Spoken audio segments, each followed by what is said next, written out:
Department of Education. That's first. The second one, ginawa niya si VP Sara as Vice Co-Chairperson of the NTF-LCAC. I know na marami sa atin dito ang nakakaalam that the purpose of NTF-LCAC is labanan ang ating mga local communist groups. Tama, di ba? Now, on top of that, si VP Sara din, siya ang president ng Association of Southeast Asian Nations Education Council, the CIMEO. Siya ang president.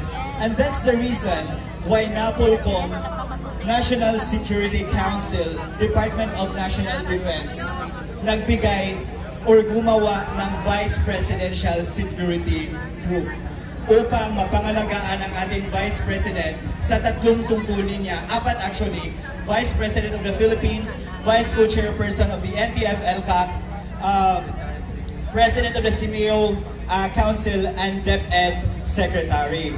Now, ang nangyari guys, takot ako dito sa dalila.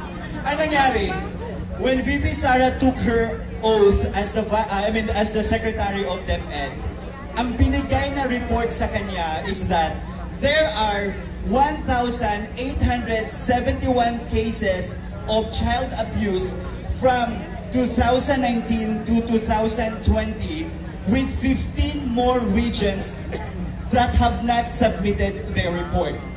Imagine that, 1,871 child abuse cases. Okay? Now, after that, isa din sa report na nakuha ni VP Sara, according to the East Mindanao Command, NICA, PIDEA, and DepEd, that 12 years old to 17 years old nag-surrender sa 12 schools, public schools dito sa NCR. That's in NCR alone. And that's 12.3% of the total population ng mga students sa Pilipinas. That's a big number. Okay? Now, secondly, VP Sara, after niya nanumpa as Secretary ng DepEd, na-receive niya din ang report na there are incidents of drug-related issues involving 5,358 minors and 6,000 cases of gang-related incidents within DepEd. Those are numbers that we should not overlook. Diba? 1,871 cases of child abuse nangyayari sa DepEd mismo. Perpetrators, teachers. Perpetrators, workers of different public and private schools. And that's exactly one of the reasons why the confidential funds of DepEd was asked by VP Sara August of 2022. Ang nangyari, ni-release nila ang confidential fund December 15 or 13, if I am not mistaken, in 2022. Alam natin na pag hindi naubos ng isang agency yung pera, ibabalik yan sa National Treasury. But the projects and programs of DepEd have been implemented as early as August of 2022.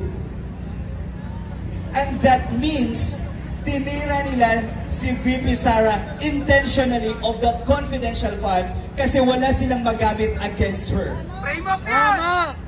That's the fact. Okay? Now, they also targeted the confidential funds of the Office of the Vice President. Alam nyo ba na aside from the socio-economic programs of the OVP, VP Sara is trying to leverage the Peace 911 as one of the landmark programs of the OVP. If you are from Davao, if you are from Mindanao, yung Peace 911 po, yan po ang reason bakit naging insurgency-free ang Davao City. Wala kaming NPA sa Davao City because of that project, Peace 911. Now, in order to implement the projects and programs of the OVP as well as the other socio-economic programs, kailangan yan ng surveillance. Kailangan yan na may mga tao na nakakapagsasabi kung sino yung mga tao na nanggugulo sa lugar kung saan tinatayo ang mga satellite offices.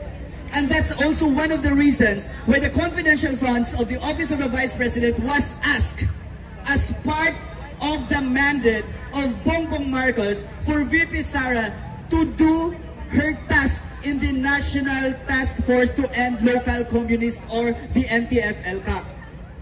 Anong ginawa? Nirelease ang pera December of 2022 na kung saan 15 days na lang gagastusin ng OVP.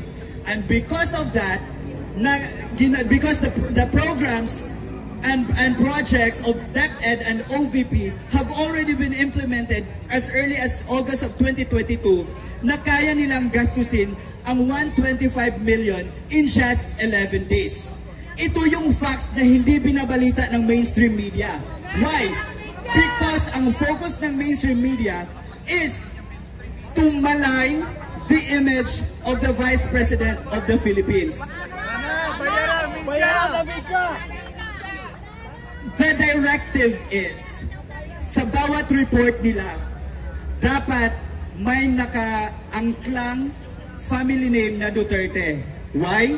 Because it would encompass everyone. It would malign the reputation of President Duterte, Digong. It would tarnish the reputation of VP Sara as the Vice President.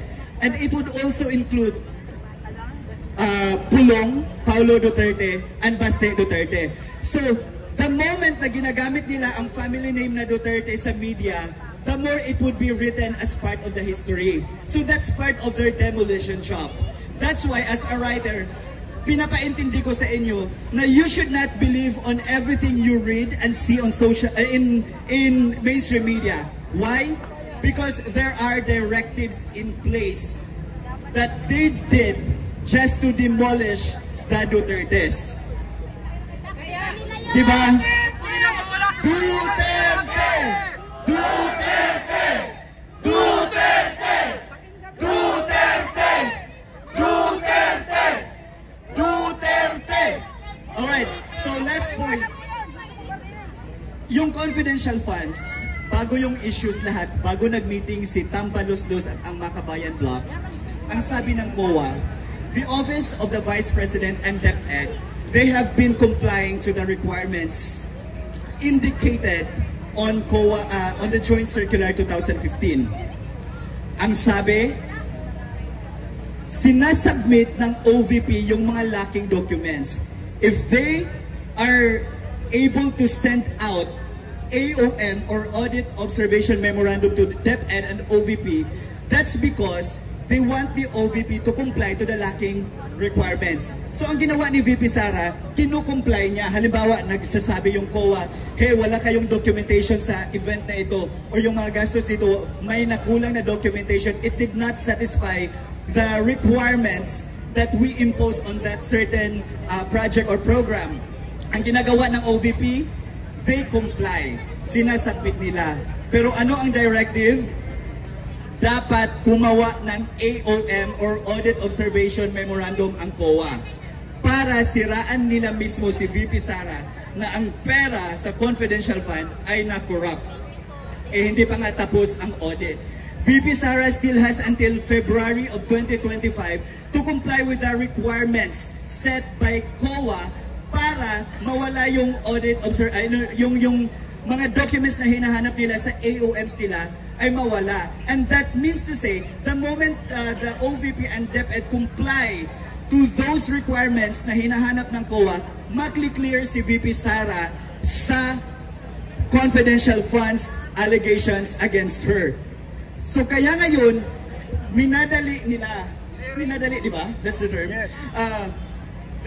Parang na-finance track nila yung confidential fund para more issues ang lalabas. So ngayon, ginawa na nilang issue ang Mary Grace Piatos, yung Nova and everything. Well, in fact, that should be answered by the security sector. So ginagamit lang nila yan because wala na silang other arguments to bring VP Sara down. Okay? Now, people of the Philippines, to my beloved kababayan abroad and here in the Philippines, I implore all of you to stop believing the lies perpetrated by the Philippine National Police, the AFP, and the mainstream media. There are facts, information that don't make it on the news. There are conversations, there are negotiations that don't make it online. And that means to say that we should be more vigilant in weighing things out so that we would be able to fight for the causes that we've all been advocating for. And that's the point of all these activities that we are doing. Dapat, what's be vigilant pa in Tagalog? Dapat maging mapagmatsyag tayo. Huwag maniwala. Pag naglalabas ng mga information yung mainstream media, huwag diretsong maniwala. Because I myself is from the media. I know exactly that we have to frame news. We have to angle news for readership. We have to frame and angle news for us to be able to gain more readers and gain more clout. But right now, there is already a big gap between the mainstream media and the social media. Ngayon, mas natatalo natin ang mainstream media. Kaya kayong lahat ng mga vloggers, writers na nandito, huwag kayong matakot. Civilian supremacy. We are more powerful than our uniformed personnel. Ito lang ang masasabi ko sa inyo. Let's continue support VP Sara and let's continue to prove to the Bangag administration that at the end of the day, it's the majority of the people that dapat masunod. Okay? Now, yan lamang po ang aking speech for tonight and thank you for the opportunity. We are doing